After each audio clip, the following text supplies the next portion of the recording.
Hello friends, welcome to all of you friends. इस video में आज हम लोग करने वाले हैं परसेंटेज। दोस्तों, इस परसेंटेज टॉपिक से कोई भी एग्जाम हो, इससे क्वेश्चन फिक्स रहता है। किसी टॉपिक से पूछे या ना पूछे, लेकिन परसेंटेज से पूछता है। तो दोस्तों, इसमें हम लोग 15 क्वेश्चन बेसिक से लेकर आए हैं और आपको शॉर्टकट तरीके से बताएंगे, यूनिट मेथड से बताएंगे, जिससे आप लोग एग्जाम में कम टाइम में ज़्यादा क्वेश्चन अटैम्प्ट कर पाएंगे। तो चलिए दोस्तों, वीडियो को बिना देरी किए हुए स्टार्ट करते हैं। दोस्तों, परसेंटेज पढ़ने से पहले इसमें कुछ बेसिक से फ्रैक्शन होते हैं, उसको आपको जानना ज़रूरी होता है। तो चलिए दोस्तों, हम लोग वीडियो को स्टार्ट करते हैं। तो यहाँ से देखेंगे दोस्तों, हम आपको फ्रैक्शन नोट करवा रहे हैं, उसको आप लोग नोट डाउन कर लीजिएगा, जिससे आप लोग एग्ज़ाम में आसानी होगी क्वेश्चन करते समय। तो यहाँ पे दोस्तों, अगर हम लोग 1% की बात करेंगे, अगर दोस्तों परसेंटेज को फ्रैक्शन में कन्वर्ट करना है तो परसेंटेज हटाने के लिए हम लोग 100 से डिवाइड करते हैं। तो यहाँ से कितना हो जाएगा, 1/100 हो जाएगा। दोस्तों, ये आपको समझने के लिए हम बताएं, 1% पे कभी पूछता नहीं है। 1% को अगर परसेंटेज हटाना है तो 100 से डिवाइड करना पड़ेगा। ऐसे ही 2% का करेंगे तो 100 से डिवाइड करेंगे तो 1/50 हो जाएगा। अब दोस्तों, हम आपको इम्पॉर्टेंट फ्रैक्शन नोट करवाएं, जिससे एग्ज़ाम में बार बार क्वेश्चन रिपीट होते हैं। तो चलिए दोस्तों, हम आपको यहाँ पे नोट डाउन करवा रहे हैं। यहाँ पर 1% हो गया, 2% दोस्तों। अब इम्पॉर्टेंट हम नोट करवा रहे हैं। 4% का मतलब कितना होता है दोस्तों, 1/25 होता है। और 5% का अगर हम लोग देखेंगे तो 5% का कितना होता है, 1/20 होता है। 4% हो गया, 5% हो गया दोस्तों। अब यहाँ पे हम लोग चलते हैं सीधे 10%। 10% का मतलब होता है दोस्तों 1/10। 10% का मतलब होता है 1/10। और 15% की बात करेंगे दोस्तों, 15% की बात करेंगे तो 15% का मतलब होता है 3/20। और दोस्तों 12.5% का भी नोट कर लीजिए, इससे भी क्वेश्चन बहुत पूछता है। 12.5% का मतलब होता है 1/8। 12.5% का मतलब होता है 1/8। और दोस्तों यहाँ पे 12.5 हो गया, 15 हो गया दोस्तों। अब हम लोग चलते हैं 20%। 20% का मतलब कितना होता है दोस्तों, 1/5 होता है। 20% का मतलब होता है 1/5। अब चलिए दोस्तों, नेक्स्ट पेज पे चलते हैं। 20% हो गया दोस्तों। यहाँ से चलते हैं 25%। 25% का मतलब होता है 1/4। और 30% का मतलब होता है दोस्तों, 30% का मतलब 100 से डिवाइड करेंगे तो कितना आ जाएगा, 3/10 हो जाएगा। और यहाँ से 40% का अगर हम बात करेंगे तो 100 से डिवाइड करेंगे तो कितना हो जाएगा दोस्तों, 2/5 हो जाएगा। 40% हो गया दोस्तों। 45% का भी देख लेते हैं। 45% का मतलब होता है 9/20। 45% का मतलब होता है दोस्तों 9/20। अब चलते हैं दोस्तों 50%। 50% का मतलब होता है दोस्तों 1/2। 60% का मतलब दोस्तों देखेंगे 60, इसको 100 से डिवाइड करेंगे तो कितना आ जाएगा दोस्तों, 3/20। 3 60, 20 5 100, 3/5 हो जाएगा। 70% की बात करेंगे तो दोस्तों 7/10 हो जाएगा। 7/10 हो जाएगा। और 80% की बात करेंगे तो दोस्तों कितना हो जाएगा, 4/5। और 90% दोस्तों कितना हो जाएगा, 4/5 हो गया। और 90% कितना हो जाएगा दोस्तों, 9/10।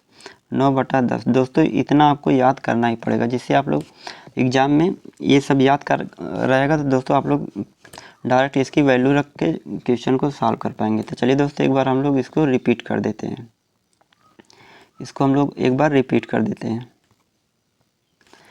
यहाँ पे दोस्तों हमने 1% को 1% दोस्तों, यहाँ पे हमने बताया 1% कितना होता है।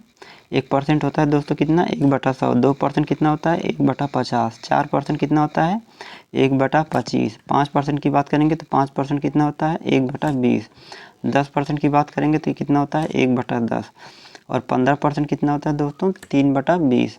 और ये 12.5% दोस्तों कई बार पूछा है। 12.5% का मतलब होता है 1/8। और 20% का दोस्तों कितना मतलब होता है, 1/5। और यहाँ पे दोस्तों 25% का कितना, 25% का करेंगे तो दोस्तों 1/4। 30% का कितना होता है, 3/10। और 40% का कितना होता है दोस्तों, 2/5। और 45% का कितना होता है दोस्तों, 9/20। 50% का मतलब दोस्तों सबको पता होगा, 1/2। और 60% का मतलब 3/5। और 70 का देखेंगे तो दोस्तों 7/10 हो जाएगा। 80 का देखेंगे तो 4/5। 90% का देखेंगे तो 9/10 यहाँ से हो जाएगा। दोस्तों, अब हम इसमें आपको इम्पॉर्टेंट बता रहे हैं। यहाँ पे दोस्तों आप लोग 25% का याद कर लीजिएगा। 25% हो गया दोस्तों, 40% हो गया। और यहाँ पे कितना हो गया, 60% हो गया। और कितना हो गया, 80% हो गया। दोस्तों ये सब इम्पॉर्टेंट है, ये सबको आपको याद करना। 25% का, 40% का, 60% का, 80% का। इस पे परीक्षा में क्वेश्चन इस पे कई बार पूछा है। 25 हुआ दोस्तों, 40 हुआ, 60 हुआ, 80 हो गया। और यहाँ से अगर 4% का देखेंगे तो 4% का दोस्तों यह भी आपको याद करना पड़ेगा, इम्पॉर्टेंट है दोस्तों। 5%, 4% दोस्तों हो गया, 15% हो गया, ये 12% तो कई बार पूछा है। और यहाँ पे 20% याद कर लीजिएगा। तो चलिए दोस्तों, अब हम लोग चलते हैं क्वेश्चन की तरफ। की तरफ पहला क्वेश्चन हमारा दोस्तों यहाँ पर दिया है, गौरव प्रतिदिन 800 रुपया कमाता है। कुछ दिनों के बाद वह प्रतिदिन कितना 960 रुपया कमाना स्टार्ट कर देता है। उसकी दैनिक आय में कितना प्रतिशत की वृद्धि हुई। तो दोस्तों जो परसेंटेज वृद्धि होती है या हानि होती है, दोस्तों वह उसके क्रय मूल्य पर बेस मानकर लगाया जाता है, जो उसका मूलधन रहता है। तो दोस्तों यहाँ पे इसका मूलधन कितना है दोस्तों, 800 रुपया है। तो चलिए दोस्तों हम लोग पहले बताते हैं कि प्रतिशत वृद्धि आपको निकालना रहेगा। तो प्रतिशत वृद्धि आप लोग कैसे निकालेंगे। तो प्रतिशत वृद्धि बराबर क्या होता है दोस्तों, यहाँ पे कितना मूलधन आपका जितना रहेगा, यहाँ पे मूलधन जितना रहेगा दोस्तों, इसको हम लोग CP कर लेते हैं। यहाँ पे आपको मूलधन कितना रहेगा और जितना प्रॉफिट रहेगा, प्रॉफिट ऊपर लिख देंगे, प्रॉफिट बटा CP गुणे 100 से मल्टीप्लाई कर देंगे तो प्रतिशत लाभ दोस्तों आ जाएगा, या प्रतिशत वृद्धि आपको यहाँ से आ जाएगी। अगर यहीं पर हानि की बात करेंगे तो दोस्तों यहाँ पे प्रॉफिट की जगह यहाँ पर लॉस हो जाएगा। तो यहाँ से आपको निकल कर आ जाएगा। तो चलिए दोस्तों इसमें हम लोग इसको सॉल्व करते हैं। इसको पहले हम लोग इरेज करेंगे। यहाँ से दोस्तों 800 रुपया कमाता था दोस्तों, इसका बेस वैल्यू कितना है, 800 रुपया कमाता था। अब दोस्तों यहाँ से 800 रुपया कमाता था पहले कोई व्यक्ति, अब कितना कमाना चालू कर दिया है, 960, यानी उसके दैनिक वेतन में दोस्तों वृद्धि होगी और वह 960 रुपये कमा रहा है। तो दोस्तों कितना ज़्यादा कमा रहा है। तो दोस्तों 960 में से 800 घटाएंगे तो कितना हो जाएगा दोस्तों, 160 हो जाएगा। यानी दोस्तों वह 160 रुपया अधिक कमा रहा है। पहले 800 कमाता था, या दोस्तों इसकी बेस वैल्यू हो गई, नीचे इसकी बेस वैल्यू हो गई। अब कितना कमा रहा है, 160 रुपया अधिक कमा रहा है। तो यही पूछ रहा है कि कितने प्रतिशत की वृद्धि होगी। परसेंटेज मिलाने के लिए 100 से मल्टीप्लाई कर देंगे। तो यहाँ से दोस्तों 2 जीरो कैंसिल हो गया, 160 में 8 से भाग देंगे तो 8 दूनी 16, यानी 20% हमारा आंसर आ गया। दोस्तों ये आपको समझाने के लिए था। चलिए दोस्तों अब चलते हैं हम लोग दूसरे क्वेश्चन की तरफ। ये सब दोस्तों आप लोग याद कर लीजिएगा। यहाँ से दोस्तों यहाँ पर दिया है 180 के 15% में कितना जोड़ा जाए कि योगफल 360 के 20% के बराबर हो जाए। तो दोस्तों इसमें कुछ नहीं करना है, जैसे जैसे कह रहा है वैसे वैसे आप लोग कर दीजिए। तो यहाँ पे क्या बोल रहा है दोस्तों, यहाँ पे हम लोग लिख ले रहे हैं 180। दोस्तों 180 का बोल रहा है कि 15%, तो 180 का 15% की फ्रैक्शन वैल्यू आपको बताएं कितना होता है दोस्तों, 5 3 15, 3/20 होता है।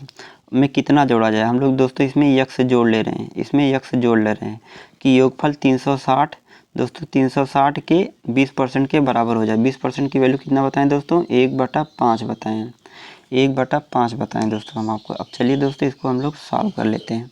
तो यहाँ से इसको सॉल्व करेंगे तो 0 0 कैंसिल से हो जाएगा, 18 3 54 का आधा कितना हो जाएगा, 27 हो जाएगा दोस्तों यहाँ से। और यहाँ पे प्लस x हो जाएगा। 360 में दोस्तों 5 से भाग देंगे तो कितना हो जाएगा, 72। और दोस्तों इसमें से 72 में से 27 घटाएंगे तो दोस्तों कितना आ जाएगा, 45 आ जाएगा। 72 में से 27 घटाएंगे तो कितना आ जाएगा, 45 आ जाएगा। 7 5 12, 4 2 6 7। तो यहाँ पे हमारा 45 आंसर हो जाएगा। चलिए दोस्तों चलते हैं तीसरे क्वेश्चन की तरफ। दोस्तों इसमें बेसिक से क्वेश्चन है। अगली सीट में हम लोग क्वेश्चन जो लेकर आएंगे वह इसका लेवल 2 रहेगा और इससे थोड़ा टफ क्वेश्चन रहेंगे। चलिए दोस्तों तीसरा क्वेश्चन लेकर यहाँ पर देखते हैं। यहाँ पर देखेंगे दोस्तों 12 किलोमीटर का 34% कितना होगा। तो चलिए दोस्तों 12, और यहाँ पे अगर ऑप्शन पे आप लोग यहाँ पर देखेंगे तो सेंटीमीटर में आंसर दिया है, यानी हमको सेंटीमीटर में आंसर लाना है। दोस्तों 12 किलोमीटर को सबसे पहले हम लोग मीटर में बदलते हैं। तो 1 किलोमीटर में कितना मीटर होता है, 1000 मीटर होता है, 1000 मीटर होता है। और दोस्तों अगर मीटर को सेंटीमीटर में बदलेंगे तो दोस्तों 100 सेंटीमीटर में कितना होता है, 1 मीटर होता है, यानी 1 मीटर बराबर 100 सेंटीमीटर। तो यानी दोस्तों यहाँ पर 1000 है तो इसको सेंटीमीटर में बदलेंगे तो यहाँ पे 100 से और मल्टीप्लाई हो जाएगी, यहाँ पे 100 से और मल्टीप्लाई हो जाएगी। और दोस्तों इसका कितना निकालना है दोस्तों, इसका हमको 34% निकालना है, 34% निकालना है। और इसको डिवाइड कर देंगे तो 100 से यहाँ पे इसको डिवाइड कर देंगे दोस्तों, यहाँ पे 100 से कट गया। अब देखिए दोस्तों लास्ट में कितना आएगा दोस्तों, 3 जीरो आएगा। लास्ट में यहाँ पर देखेंगे 12 चौक 48 जीरो नहीं आ रहा है, यानी लास्ट में 3 जीरो आएगा। तो यहाँ पे लास्ट में 1 जीरो है, लास्ट में दोस्तों एक भी जीरो नहीं है, यहीं पर 3 जीरो है, तो यही वाला ऑप्शन सही हो जाएगा। तो यानी दोस्तों ऑप्शन सी वाला सही है। यहाँ पे 12 गुणे 34 करेंगे तो 408 आ जाएगा, 3 जीरो और लगा देंगे। चलिए दोस्तों चलते हैं चौथे क्वेश्चन की तरफ। चौथा क्वेश्चन दोस्तों यहाँ पर दिया गया है, यदि एक संख्या का 60% दूसरी संख्या का, दोस्तों यहाँ पे दिया है एक संख्या का 60% दूसरी संख्या की 3/4 के बराबर है, तो पहली संख्या दूसरी संख्या का अनुपात क्या है। तो दोस्तों हम लोग मान लेते हैं कि एक संख्या ए है और एक संख्या बी है। तो दोस्तों यदि एक संख्या का 60%, हम लोग मान लेते हैं कि ए का 60%, 60% की वैल्यू कितना दोस्तों हम बताए थे, 3/5 बताए थे। दोस्तों यदि आपको याद रहेगा तो इसको बहुत जल्दी आप लोग कर पाएंगे। और बोला दूसरी संख्या का कितना परसेंट है, दूसरी संख्या का दोस्तों 3/4 है, तो यहाँ से हम लोग 3/4 कर देंगे, 3/4 कर देंगे। तो और यहाँ पे बराबर है तो 3 3 से कैंसिल हो जाएगा, ये या बी इधर आएगा तो यहाँ पे डिवाइड हो जाएगा, तो a/b कितना हो जाएगा, और 5 इधर है तो यहाँ पर जाएगा तो ऊपर हो जाएगा 5/4, यानी a/b बराबर 5/4। ऑप्शन सी वाला सही हो जाएगा। चलिए दोस्तों चलते हैं हम लोग पाँचवें क्वेश्चन की तरफ। पाँचवा क्वेश्चन दोस्तों यहाँ पर दिया गया है, दो संख्या 4/5 और 5/6 के अनुपात में है, तो पहली संख्या दूसरी संख्या से कितना प्रतिशत अधिक है। दोस्तों यहाँ पर कितना प्रतिशत अधिक है, यहाँ पर कितना प्रतिशत अधिक या कम है, यहाँ पर देखना है दोस्तों पहली संख्या जो है दूसरी संख्या से कितना % कम है या अधिक है। तो चलिए दोस्तों हम लोग मान लेते हैं कि एक संख्या ए है, एक संख्या बी है। पहली संख्या का रेशियो कितना है, 4/5 है, दूसरी संख्या का रेशियो 5/6 है, 5/6 है। तो दोस्तों इसको हम लोग रेशियो मिलाने के लिए क्या करेंगे, रेशियो मिलाने के लिए दोस्तों यहाँ पे क्या करेंगे, 5 और 6 का एलसीएम लेंगे। 5 और 6 का एलसीएम लेने के बाद दोस्तों इसी में मल्टीप्लाई कर देंगे। 5 6 का एलसीएम दोस्तों 30 होता है, तो यहाँ से 4/5 में 30 से गुणा कर देंगे तो 5 6 का 30 हो जाएगा, 6 चौका 24, ए कितना आ गया, 24 आ गया। और दोस्तों यहाँ से करेंगे तो कितना आ जाएगा, 6 5 30, 5 25, बी कितना आ गया, 25 आ गया। तो दोस्तों बोल रहा है कि पहली संख्या दूसरी संख्या से कितना %, तो दोस्तों तुलना किससे की है, दूसरी संख्या से, तो दूसरी संख्या को हम लोग बेस मानेंगे। तो दूसरी संख्या कितना है दोस्तों, 25 है, 25, और पहली संख्या दोस्तों कितना है, 24 है, यानी पहली संख्या दूसरी संख्या से कम है, कितना कम है, -1 कम है, तो यहाँ पे दोस्तों -1 हो जाएगा। और परसेंटेज में लाने के लिए दोस्तों यहाँ से 100 से मल्टीप्लाई कर देंगे। हम पीछे बताए थे 1/25 का मतलब दोस्तों, उसको आपको ये जो हम पीछे आपको बताए हैं इसको आपको उल्टा और सीधा दोनों याद करना है, जिससे आप लोग बहुत कम टाइम में ज़्यादा क्वेश्चन कर पाएंगे। तो यहाँ पे दोस्तों 1/25 आता है, 1/25 का मतलब दोस्तों कितना होता है, 4%। तो यहाँ से दोस्तों कितना हो जाएगा, 4% यहाँ पे कम आ जाएगा, 4% कम दोस्तों ऑप्शन डी वाले में, यही वाला सही हो जाएगा। चलिए दोस्तों चलते हैं हम लोग छठवें क्वेश्चन की तरफ। यहाँ पे दोस्तों छठवां क्वेश्चन दिया है, एक ही संख्या का 80% और 65% का अंतर 135 है, उस संख्या का 49% क्या होगा। दोस्तों कोई भी संख्या जो होती है अपने आप में 100% होती है, 100% होती है। तो अगर किसी संख्या का 80% निकालेंगे, किसी संख्या का यहाँ पे अगर दोस्तों यहाँ पे दोस्तों किसी संख्या का क्या निकालेंगे, 80% निकालेंगे, और दोस्तों उसी संख्या का 65% निकालेंगे, तो 80 और 65% का अंतर कितना आएगा दोस्तों, उसको हम लोग 135 के बराबर कर देंगे। तो 80 में से 65 घटाएंगे तो दोस्तों कितना आ जाएगा, 15% आ जाएगा। तो 15% की वैल्यू कितना हो जाएगा दोस्तों, 135 हो जाएगा। तो 1% की वैल्यू कितना आ जाएगा, 15 9 35, 9 आ जाएगा। तो 100% की वैल्यू कितना आ जाएगा दोस्तों, 100% की वैल्यू दोस्तों क्या पूछा है, उस संख्या का 49% क्या होगा। तो दोस्तों पहले हम लोग 100% की वैल्यू निकालेंगे, तो यहाँ पे 100 से मल्टीप्लाई हो जाएगा तो 900। अब दोस्तों अगर संख्या पूछता है तो वह संख्या कितना है तो हमारा आंसर हो जाता है कितना, 900 आ जाता है। लेकिन बोला कि संख्या का 49%, तो 900 का दोस्तों हम लोग कितना निकालेंगे, 900 का हम लोग 49% निकालेंगे, 49% निकालेंगे। यहाँ से 2 जीरो कैंसिल हो जाएगा, यहाँ से 9 से मल्टीप्लाई करेंगे तो इकाई का अंक दोस्तों 1 आएगा, यानी 441 हमारा आंसर आ जाएगा। ऑप्शन सी वाला सही हो जाएगा। चलिए दोस्तों चलते हैं हम लोग 7वें क्वेश्चन की तरफ। 7वां क्वेश्चन दोस्तों यहाँ पर दिया है, जब किसी संख्या को 216 से बढ़ाया जाता है तो यह स्वयं की 140% हो जाती है, तो वह संख्या क्या है। तो दोस्तों हम लोग मान लेते हैं कि वह संख्या पहले स्टार्ट में कितनी रही होगी, 100% अपने आप में रही होगी, और दोस्तों जब 216 बढ़ाया जाता है तो वह स्वयं की 140 हो जाती है। तो 100 का 140% कितना होता है, 140 ही होता है। 100 का 140%, 140 ही होता है। दोस्तों यहाँ से कितना इंक्रीज़ किया है, कितना बढ़ाया है दोस्तों, 100 से 140 कितना बढ़ाया है, 40% बढ़ाया है। इस 40% की वैल्यू कितना है दोस्तों, 216 है। इस 40% की वैल्यू कितना है, 216 है। तो दोस्तों 100% अगर 100% की वैल्यू देखेंगे तो यहाँ पे इसका कितना है दोस्तों, 2.5 गुना है। यहाँ पर इसका कितना है, 2.5 गुना है, यानी 5/2 गुना है। 5/2 गुना है। तो यहाँ से 2 से काटेंगे तो 108 आ जाएगा। 108 पचे दोस्तों कितना हो जाएगा, 540 हो जाएगा। हमारा 540 आंसर हो जाएगा। दोस्तों कुछ नहीं करना था, 100% था। बोल रहा है कि जब यह 216 बढ़ाया जाता है तो सेम की 140 हो जाती है, तो हमने यहाँ पर 140 कर दिया। तो कितना बढ़ाया दोस्तों, यहाँ से यहाँ यहाँ तक 40% बढ़ाया। 40% की वैल्यू कितना दिया है, 216 दिया है। तो दोस्तों यहाँ पे 100% की निकालेंगे तो यहाँ पे दोस्तों यहाँ पर जो 100 है ये 40 का 2.5 गुना है, तो यहाँ पे 216 का 2.5 गुना कर देंगे, 5/2, तो 540 हमारा आंसर आ जाएगा। चलिए दोस्तों, यदि वीडियो अच्छी लग रही है तो चैनल को सब्सक्राइब और लाइक ज़रूर कीजिएगा, जिससे आने वाली वीडियो आप तक सबसे पहले पहुंच जाए। चलिए दोस्तों, चलते हैं हम लोग 8वें क्वेश्चन की तरफ। 8वां क्वेश्चन दोस्तों यहाँ पर दिया गया है, दो संख्याओं का योग 520 है। यदि बड़ी संख्या में 4% की कमी हुई है और छोटी संख्या में 12% की वृद्धि हुई है तो प्राप्त संख्याएं बराबर हैं। तो छोटी संख्या क्या है। तो चलिए दोस्तों, हम लोग मान लेते हैं कि यदि यहाँ पर बड़ी संख्या कितना है, a है, और छोटी संख्या दोस्तों कितना है, b है। छोटी संख्या कितना है, b है। दोस्तों कोई भी संख्या अपने आप में 100% होती है। तो यहाँ पर यदि बड़ी संख्या में 4% की कमी, अगर 100 रहा होगा तो दोस्तों इसमें कितना कमी किया है दोस्तों, 4% की कमी 96%। और दोस्तों यह बोल रहा है कि छोटी संख्या में 12% की वृद्धि, या छोटी संख्या में 100 है तो 12 की वृद्धि करेंगे तो कितना हो जाएगा दोस्तों, 112 हो जाएगा। यहाँ पर दोस्तों कितना है, यहाँ पर देखेंगे परसेंटेज से आप लोग कैंसिल कर सकते हैं। तो यहाँ से a/b करेंगे तो यहाँ पर कितना आ जाएगा, डिवाइड में आ जाएगा। a/b कितना आ जाएगा, 96, और 112 को 16 से काट सकते हैं। तो यहाँ पे 16 7 112 होता है, और यहाँ पे 16 6 का 96 होता है। तो दोस्तों बोला दो संख्याओं का योग 520 है। तो यहाँ से अगर देखेंगे तो दोनों संख्याओं का योग कितना हो जा रहा है, 7 6 13। इसकी वैल्यू क्वेश्चन में कितना दिया है, 520। तो एक यूनिट की वैल्यू कितना हो जाएगा, 13 चौक को 52। एक यूनिट की वैल्यू कितना हो जाएगा दोस्तों, यहाँ पे 40।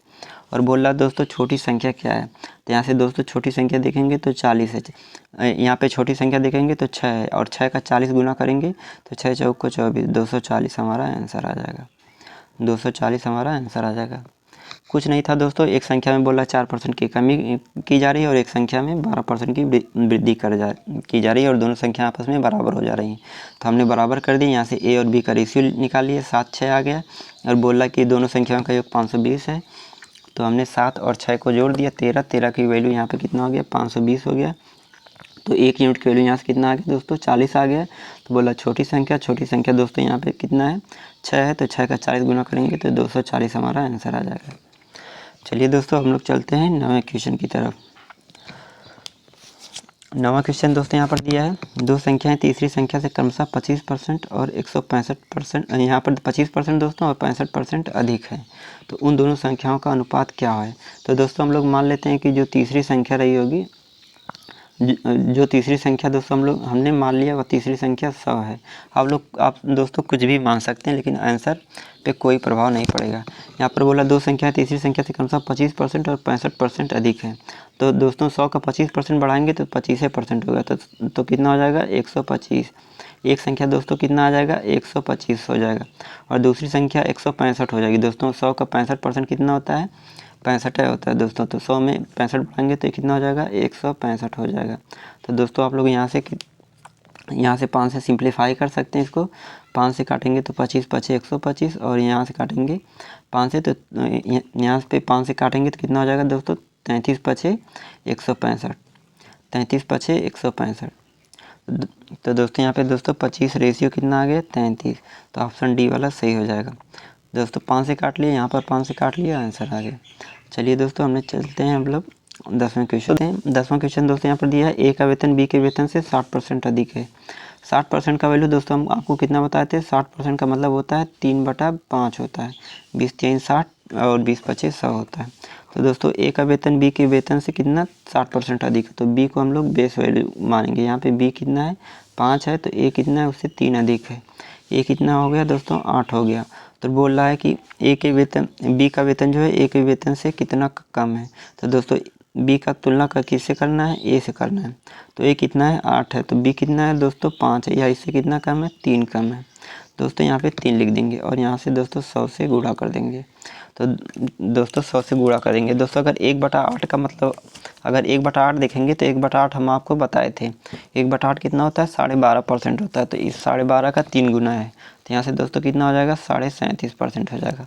नहीं तो आप लोग 300 में 8 से भाग दे दीजिए, तो यहाँ पे ऑप्शन बी वाला सही हो जाएगा। चलिए दोस्तों 11वें क्वेश्चन की तरफ चलते हैं। यहाँ पर 11वां क्वेश्चन दोस्तों है, ए बी से 25% अधिक है और बी सी से 40% कम है। यदि सी डी से 30% अधिक है तो ए डी से कितना प्रतिशत कम है। तो दोस्तों इस प्रकार के क्वेश्चन को सॉल्व करने के लिए अगर ए का डी से संबंध अगर पहले वाले का लास्ट से दिया रहेगा तो दोस्तों आप लोग आसानी से कर सकते हैं। अगर ए बी सी डी का दोस्तों संबंध पूछेगा तो उसके लिए आप लोग को हम नियम बताते हैं। चलिए दोस्तों पहले हम लोग आपको बताते हैं कि ए डी से कितना % अधिक है। तो यहाँ पे दोस्तों ए बी से कितना अधिक है दोस्तों 4% अधिक है। तो हम लोग यहाँ पे ए बटा बी लिख लेते हैं 4। यहाँ पे 25% दोस्तों कितना होता है 1/4 होता है, तो हम लोग यहाँ पर लिख लेते हैं। तो ए बी से 25% अधिक है, 25% का मतलब होता है 1/4। अगर बी कितना है दोस्तों 4 है तो ए उससे 1 अधिक है 5 है। और बोल रहा है बी सी से कितना अधिक है, बी सी से 40% कम है। दोस्तों यहाँ पर अधिक नहीं कम है, तो बी सी से 40% कम है। तो यहाँ पे हम लोग लिख लेते हैं बी बटा सी, और बोल रहा है कि यहाँ पे 40% का मतलब कितना होता है 2/5। अगर सी कितना है दोस्तों 5 है तो बी कितना है दोस्तों उससे 2 कम है या 3 हो जाएगा। बोल रहा है यदि सी डी से 30% अधिक है, यहाँ पे सी बटा डी लिखेंगे। 30% का मतलब होता है दोस्तों 3/10। सी डी से 30% अधिक है, ये अगर दोस्तों यहाँ पे डी कितना है 10 है, अगर डी 10 है तो दोस्तों सी उससे 3 अधिक है, कितना हो जाएगा 13 हो जाएगा। यहाँ से आप लोग अगर सिंप्लीफाई करेंगे तो बी बी से कैंसिल हो जाएगा, सी सी से कैंसिल हो जाएगा। तो यहाँ पे कितना बचेगा ए रेशियो डी बचेगा, और यहाँ से 5 से कैंसिल हो जाएगा, और यहाँ पे दोस्तों कुछ कटेगा नहीं, तो 13 3 39 हो जाएगा। और यहाँ से दोस्तों कितना हो जाएगा इधर चौक को 40 हो जाएगा। बोल रहा है ए डी से कितना प्रतिशत कम है, तो ए की तुलना डी से करना है। तो दोस्तों ए कितना कम है 1 कम है, तो दोस्तों डी कितना है 40 है, 40 से 1 कम करेंगे दोस्तों 1/40। 1/40 दोस्तों कितना होता है 1/40 का मतलब दोस्तों 2.5% होता है, यानी 100 से गुणा कर देंगे तो यहाँ पे 2.5% हो जाएगा। तो ए डी से दोस्तों 2.5% कम है, ऑप्शन सी वाला सही हो जाएगा। दोस्तों आपको अगर ए बी सी डी में रेशियो पूछ देता तो आप लोग इसको कैसे लगाते, चलिए हम आपको बताते हैं। उसके लिए पहले हमको इसको इरेज करना पड़ेगा। दोस्तों अगर ए का संबंध डी से पूछा रहे डायरेक्ट तो आप लोग ऐसे लगाएंगे दोस्तों, बीच वाला बी और सी कट जाएगा, लास्ट वाला ए और डी हमेशा बचेगा। तो दोस्तों चलिए हम इसको अब लगाते हैं। दोस्तों हम लोग पहले क्या कर देंगे, A ratio B ratio C अगर पूछ देता ए बी सी डी का रेशियो क्या है, तो हम लोग ए बी सी डी ऐसे लिख लेते हैं। और बोला दोस्तों ए बी से 25% अधिक है, 25% का मतलब होता है दोस्तों 1/4। अगर बी 4 है तो उससे ए दोस्तों 1 अधिक है, ए कितना हो जाएगा 5 हो जाएगा। तो हमने बी के नीचे 4 लिख लिया और ए के नीचे 5 लिख लिया। और बोल रहा है कि दोस्तों बी सी से 40% कम है। 40% का मतलब क्या होता है दोस्तों, 40% का मतलब होता है 2/5। बी सी से 40% कम है, यानी सी दोस्तों कितना है 5 है, और तो बी कितना हो उससे 2 कम हो जाएगा, बी कितना हो जाएगा 3 हो जाएगा। तो हमने बी के नीचे 3 लिख लिया और दोस्तों सी के नीचे 5 लिख लिया। दोस्तों आपको भी ऐसे ही लिखना है, अभी हम आपको बहुत अच्छा तरीका बताएंगे। और बोला यहाँ पर यदि दोस्तों सी डी से 30% अधिक है, 30% का मतलब कितना होता है दोस्तों 3/10 होता है, 3/10 होता है। तो यहाँ पे सी डी से 30% अधिक है, तो यहाँ पर डी कितना अगर है, डी को बेस वैल्यू मानेंगे, अगर डी 10 है तो डी 10 है तो ये सी उससे कितना अधिक है 3 अधिक है या 13 है। अब दोस्तों आपको कुछ नहीं करना है। अब चलिए अब हम आपको बताते हैं कि इसको आप लोग कैसे सॉल्व करेंगे। अब दोस्तों आपको कुछ नहीं करना है, यहाँ पर देखना है, यहाँ पर एक सी के नीचे खाली है दोस्तों, यहाँ पे आप लोग देखेंगे तो सी के नीचे खाली है, डी के नीचे खाली है। तो दोस्तों सी के नीचे जो खाली है इसके आगे इसके 4 है दोस्तों, इसके आगे 4 आप लोग फिल कर दीजिएगा। यहाँ पे दोस्तों 4 फिल कर दीजिएगा, इसके आगे भी 4 फिल कर दीजिएगा। और यहाँ पे पर भी देखेंगे तो एक प्लेस खाली है, तो इसके आगे 5 फिल कर दीजिएगा। जिसके आगे जो है दोस्तों वही फिल करना है। तो यहाँ पे 5 है दोस्तों, यहाँ पे आप लोग 5 फिल कर दीजिएगा। यहाँ पर भी देखिए दोस्तों खाली है एक नीचे, तो इसके आगे क्या फिल होगा, 3 फिल हो जाएगा, इसमें 3 भरा जाएगा। और दोस्तों यहाँ पर बी के नीचे भी खाली है और यहाँ पर ए के भी नीचे खाली है। तो यहाँ पे दोस्तों क्या हो जाएगा, यह 13 वाला संख्या इसमें भी भरा जाएगा, 13 वाला संख्या इसमें भी भरा जाएगा। और दोस्तों इसमें अब कुछ नहीं करना है, आपको सीधे सीधे मल्टीप्लाई कर देना है और ए बी सी डी का रेशियो निकल कर आ जाएगा। आपसे चाहे यहाँ से कुछ भी पूछ ले, आप लोग यहाँ से निकाल सकते हैं, लेकिन यहाँ से आप लोग पहले से ए और डी का मान दोस्तों यहाँ से भी निकल सकता है, वैसे बताएं वैसे भी आप लोग निकाल सकते हैं। तो कितना हो जाएगा दोस्तों, यहाँ से देखेंगे तो 15 हो जाएगा और 15 गुणे 13 कितना होता है, 15 3 45 और 15 के 15 4 19 195।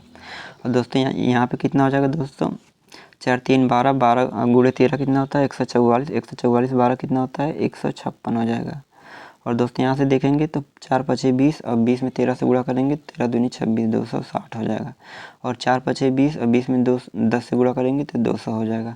दोस्तों यहाँ से भी आप लोग निकालेंगे तो इसको आसानी से निकाल सकते हैं।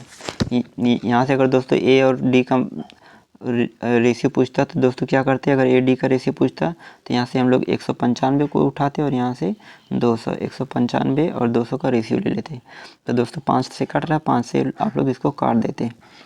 तो जब 5 से काटते तो यहाँ पे दोस्तों 5 3 15 और यहाँ पर कितना 4 बचे 5, यहाँ पे 39 रेशियो 40 दोस्तों वही जो आया था स्टार्टिंग में वही आ जाता है। तो यहाँ पे ए डी से कितना कम है दोस्तों 1/40, 1/40 का मतलब होता है 2.5%। तो यार दोस्तों कितना भी A B C D E F G H तक दिया रहेगा, अगर आप लोग ऐसे लगाएंगे तो ऐसे आप लोग बहुत आसानी से लगा सकते हैं। तो चलिए दोस्तों अब हम लोग चलते हैं 12वें क्वेश्चन की तरफ। दोस्तों यदि वीडियो अच्छी लग रही है तो वीडियो को लाइक और शेयर जरूर कीजिएगा। यदि चैनल पर नए हैं तो चैनल को सब्सक्राइब भी कर लीजिएगा। यहाँ पर दोस्तों दिया गया है एक आयत की लंबाई में 20% तथा चौड़ाई में 10% की वृद्धि की गई है, तो उसके क्षेत्रफल में कितना प्रतिशत की वृद्धि हो गई। तो दोस्तों हम लोग यहाँ पे लंबाई को एल और चौड़ाई को बी लिख लेते हैं। एक आयत की लंबाई में 20%, 20% का मतलब होता है 1/5, यानी अगर लंबाई 5 है, एक आयत की लंबाई में दोस्तों कितने की वृद्धि कर दी गई है, एक आयत की लंबाई में दोस्तों यहाँ से हम लोग ऐसे लिख लेते हैं, थोड़ा इजी रहेगा। यहाँ से हम लोग एल लिख लेते हैं, यहाँ पर वी लिख लेते हैं। तो एक आयत की लंबाई में 20% की वृद्धि, 20% का मतलब होता है 1/5, यानी अगर उसकी लंबाई पहले 5 थी तो अब उसकी लंबाई कितना होगी दोस्तों 6 हो गई, एक वृद्धि होगी। और चौड़ाई दोस्तों 10% की वृद्धि हो गई, 10% की वृद्धि होगी। अगर चौड़ाई 10% की मतलब होता है दोस्तों 1/10, अगर चौड़ाई पहले 10 थी अब एक वृद्धि हो गई, कितना हो गया दोस्तों 11 हो गया। तो आयत का क्षेत्रफल क्या होता है दोस्तों, आयत का क्षेत्रफल होता है लंबाई गुणे चौड़ाई, लंबाई गुणे चौड़ाई। तो यहाँ पे एल गुणे बी का मान कितना हो जाएगा, यहाँ से निकालेंगे तो 10 5 50 हो जाएगा और यहाँ पे 11 6 66 हो जाएगा। तो दोस्तों पहले उसका क्षेत्रफल 50 था, अब 66 हो गया। कितना वृद्धि हुआ, 50 पे दोस्तों कितना वृद्धि हुआ 16 का वृद्धि हुआ। 1/50 2% होता है, तो दोस्तों 1/50 2% होता है, तो ये इसको 2% का 16 गुना करेंगे तो यहाँ से हमको 32% आंसर आ जाएगा, 32% आंसर आ जाएगा। दोस्तों इसका एक मेथड और भी होता है, इसको a + b + ab/100 पे लगाएंगे तब भी आप लोग इसको कर सकते हैं। चलिए हम आपको वो मेथड भी बता देते हैं। सक्सेसिव अगर डिक्रीज हो रहा है या इंक्रीज हो रहा है तो आपको फार्मूला क्या है दोस्तों, फार्मूला होता है अगर सक्सेसिव डिक्रीज हो रहा है या इंक्रीज हो रहा है तो क्या फार्मूला होता है। पहले दोस्तों हम लोग आपको इंक्रीज का बताते हैं, दोस्तों फार्मूला होता है a + b + ab/100 + ab/100। अगर इस फार्मूले से लगाएंगे तब भी आपको आंसर मिल जाएगा। तो दोस्तों a का मान कितना हो जाएगा 20 हो जाएगा और b का मान दोस्तों यहाँ पे वृद्धि किया है तो दोस्तों यहाँ पे प्लस में रखेंगे तो 10 हो जाएगा, + ab/100 यहाँ पे कितना हो जाएगा 20 × 10 बटा दोस्तों 100 कर देंगे, कितना आ जाएगा, यहाँ से कैंसिल काटेंगे तो 2 0 कैंसिल हो जाएगा और यहाँ पे 20 10 30 और 30 में 2 जोड़ेंगे तो कितना हो जाएगा दोस्तों 32% आ जाएगा। अगर दोस्तों कमी पूछता तो यहाँ पर क्या होता है, यहाँ पर दोस्तों माइनस हो जाता है, यहाँ पर भी माइनस हो जाता है, यहाँ पर भी माइनस हो जाता है। अगर सक्सेसिव डिक्रीज होता है तब यहाँ पर दोस्तों माइनस होगा, अगर सक्सेसिव दोस्तों इंक्रीज हो रहा है तो यहाँ पर प्लस हो जाएगा। चलिए देखते हैं दोस्तों 13वां क्वेश्चन देखते हैं। 13वां क्वेश्चन दोस्तों दिया है, एक वस्तु की कीमत में 36% की वृद्धि हुई है और खरीदी गई मात्रा में 30% की कमी हो गई। वस्तु पर खर्च की गई राशि में प्रतिशत वृद्धि या कमी क्या है। तो दोस्तों एक वस्तु की कीमत में 36% की वृद्धि हुई है, तो दोस्तों इसको भी आप लोग सक्सेसिव मेथड से ही लगाएंगे। लगा सकते हैं। अगर वैसे लगाएंगे तो थोड़ा सा लेंदी हो जाएगा। तो यहाँ से दोस्तों 36% की वृद्धि हुई है, तो यहाँ पे और खरीदी गई मात्रा में 30% की कमी होगी। दोस्तों यहाँ पर एक जगह वृद्धि हो रही है, एक जगह कमी हो रही है। तो फार्मूला क्या होता है दोस्तों, अगर एक जगह वृद्धि और एक जगह कमी हो तो यहाँ पर एक जगह ए, जो वृद्धि हुई है उसको ए और जो कमी हो रही है उसको बी। फिर क्या होता है दोस्तों, माइनस ए बी बटा 100, माइनस ए बी बटा 100 इस पर रख देंगे तो आपको आ जाएगा। तो यहाँ से दोस्तों 36% की वृद्धि हो गई है तो 36% कर देंगे, 30% की कमी हो रही है तो माइनस 30% कर देंगे। और तो दोस्तों यहाँ पे 36 गुणे 30 की 36 तिहाई कितना होता है, 108 होता है। 36 तिहाई 108 होता है, 100 से भाग दे देंगे। और दोस्तों 36 तिहाई 108, यहाँ पे एक जीरो बचा है तो एक जीरो यहाँ पर हम लोग लगा देंगे। तो यहाँ पे 36 में से 30 घटाएंगे तो दोस्तों 6 आ जाएगा। और 6 में से कितना घटाएंगे दोस्तों, एक जीरो से कैंसिल हो जाएगा, एक अंक पे यहाँ पर दशमलव लग जाएगा। तो 6 में से कितना घटाएंगे तो दोस्तों 10.8 घटाएंगे। तो दोस्तों यहाँ पे 6 में से 10.8 घटाएंगे तो कितना आ जाएगा, -4.8। माइनस का मतलब होता है दोस्तों कमी, तो यहाँ पे -4.8 की कमी हो जाएगी। अगर आप लोग उस रेशियो मेथड से भी लगाएंगे तो वैसे भी आपको लगा सकते हैं। तो चलिए दोस्तों, हम लोग आपको रेशियो मेथड से बताते हैं कि रेशियो मेथड से आप लोग कैसे लगा सकते हैं। यदि आपको फार्मूला नहीं पता है तब भी आप लोग कैसे लगा सकते हैं। तो यहाँ से देखेंगे, यहाँ पे 36% का कितना मतलब होता है दोस्तों, 9/25 होता है। 9/25 यहाँ पे वृद्धि हो रही, तो दोस्तों यानी पहले 25 था, अब 9 की वृद्धि हो गई, कितना हो गया दोस्तों, 25 में 9 जोड़ेंगे तो यहाँ पे 34 हो गया। और वो बोला कि यहाँ पर खरीदी गई मात्रा में 30% की कमी। 30% का मतलब होता है 3/10, यानी अगर पहले वह 10 यूनिट खरीदता था तो अब 3 यूनिट कम खरीदेगा। कितना खरीदेगा, 7 खरीदेगा। दोस्तों अगर यहाँ से देखेंगे तो, अगर यहाँ से इसको सॉल्व करेंगे तो यहाँ से भी आप लोग लगा सकते हैं। 2 से काट देंगे दोस्तों, यहाँ से 17 हो जाएगा और यहाँ से 5 हो जाएगा। तो 25 पचे 125 हो जाएगा। और यहाँ पे 17 7 कितना हो जाएगा दोस्तों, 17 7 119 हो जाएगा। दोस्तों 125 से 119 हो गया, 125 से 119 हो गया। कितने की कमी हुई दोस्तों, कितने की कमी हुई, यहाँ पे देखेंगे तो 6 की कमी हो गई, 6 की कमी हो गई। और यहाँ पे 100 से मल्टीप्लाई कर देंगे। तो यहाँ से दोस्तों इसको कैंसिल करेंगे तो 25 पचे 125 हो जाएगा।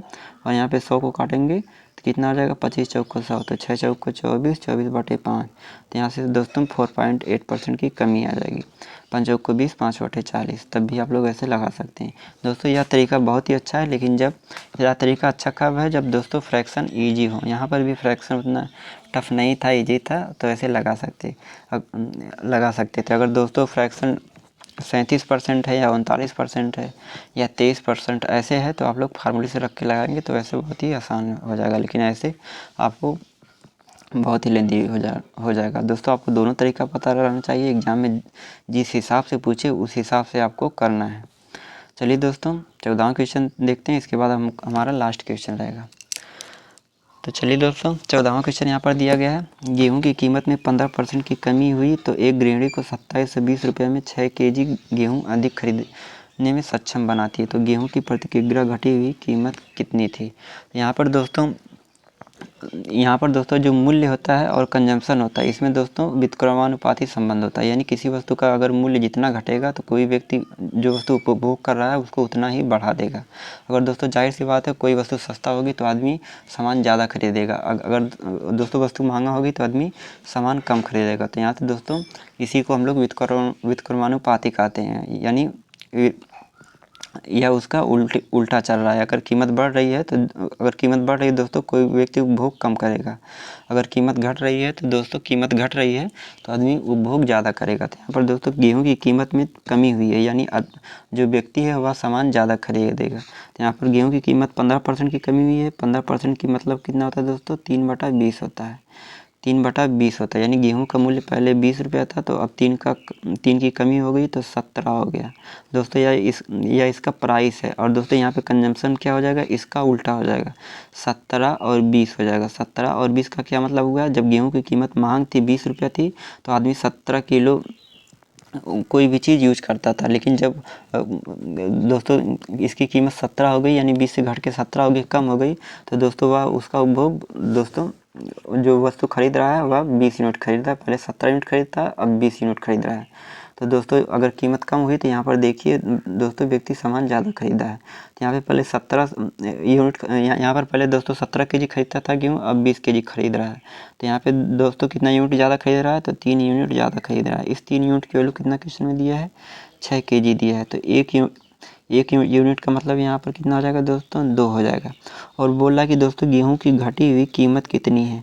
तो दोस्तों घटी हुई कीमत निकालना है तो हम लोग क्या करेंगे, अगर यहाँ से दोस्तों पूछता घटी हुई कीमत थी कितनी थी पहले और बढ़ी हुई कीमत प्रति किलोग्राम कितना था, तो यहाँ से दोस्तों हम लोग कितना कर दे 17 दूनी 34 और यहाँ से कितना कर देते या दोस्तों कंजम्पशन का है। दोस्तों वह पहले 34 किलो खरीदता था और यहाँ पे 2 से गुणा कर देंगे तो अब 40 किलो खरीद रहा है, अब 40 किलो खरीद रहा है। तो दोस्तों घटी हुई कीमत निकालना है तो टोटल कीमत कितना है दोस्तों 2720 रुपया है। टोटल कीमत कितना है दोस्तों 2720 रुपया है। तो घटी हुई कीमत निकालना है। यहाँ पर देखिए दोस्तों 34 है और यहाँ पे 40 है। दोस्तों नीचे जितना ही बड़ा होगा तो आंसर उतना ही कम आएगा, यानी 40 से भाग देंगे तभी घटी हुई कीमत आएगी। यहाँ पे दोस्तों देखिए 34 है, 34 में 2720 से भाग देंगे तो बढ़ी हुई कीमत आएगी और यहाँ पे 40 से भाग देंगे तो घटी हुई कीमत आएगी। तो यहाँ पे दोस्तों 1 0 से कैंसिल हो जाएगा, 272 को 4 से भाग देंगे तो 59 हमारा आंसर आ जाएगा। तो चलिए दोस्तों लास्ट क्वेश्चन की तरफ चलते हैं। लास्ट क्वेश्चन दोस्तों दिया गया वर्ग की भुजा में 20% की वृद्धि करने पर उसके क्षेत्रफल में कितने प्रतिशत की वृद्धि होगी। तो दोस्तों वर्ग का क्षेत्रफल क्या होता है, ए स्क्वायर होता है। दोस्तों इसको भी आप लोग फार्मूला से लगा सकते हैं। क्या हो जाएगा 20 प्लस कितना हो जाएगा 20 गुणे 20 बटे कितना हो जाएगा दोस्तों 100 हो जाएगा। फार्मूले से लगा सकते हैं, बहुत इजी है, लग जाएगा दोस्तों। 20 कितना हो जाएगा 40 हो जाएगा और यहाँ पे 2 0 से कैंसिल हो जाएगा। 40 में 4 जोड़ेंगे कितना हो जाएगा 44% हमारा आंसर आ जाएगा। और दोस्तों इसको आप लोग फ्रैक्शन से भी लगा सकते हैं। फ्रैक्शन से लगाएंगे तो क्या करेंगे 20% का कितना होता है 1/5, तो कितना हो जाएगा दोस्तों 5/6। वर्ग का क्षेत्रफल स्क्वायर होता है तो इसका भी हम लोग स्क्वायर कर देंगे तो कितना हो जाएगा 25 से 36 हो जाएगा, 25 से 36 हो जाएगा। तो दोस्तों 25 से 36 कितना की वृद्धि हुई, 25 से 36 दोस्तों 11 की वृद्धि हुई। तो 1/25 कितना बताए थे हम लोग दोस्तों, आपको 4% बताए थे। तो ये 4% का 11 गुना करेंगे तो 44% का हमारा आंसर आ जाएगा। दोस्तों आज के लिए बस इतना ही। यदि वीडियो अच्छी लगी हो तो वीडियो को लाइक और शेयर ज़रूर कीजिएगा। यदि चैनल पर नए हैं तो चैनल को सब्सक्राइब भी कर लीजिएगा। Thank you.